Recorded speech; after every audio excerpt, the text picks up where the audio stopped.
यादड़ली ले मरुड़ मने चिकी डुडुड़ी आई रे राधा मुझे चिकी डुडुड़ी आई वो मिठी बोली रमुना मिठूड़ा रे मेलने आए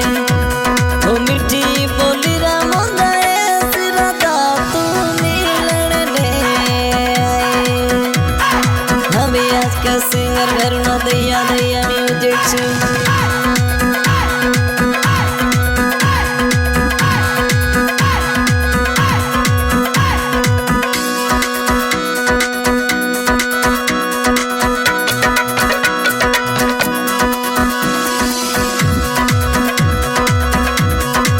दिल से ताना चाहूं मनुड़ा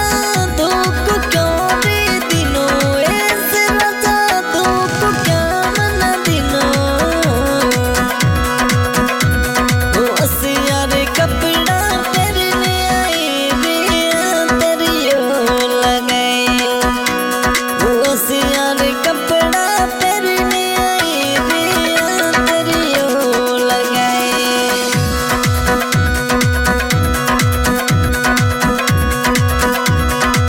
दिल से ताना चाहूं राजा मना धोख क्यों रे दिनों राजा मना धोख क्यों रे दिनों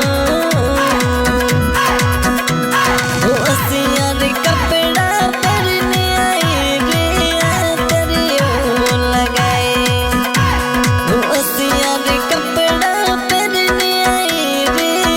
तेरियो लगाए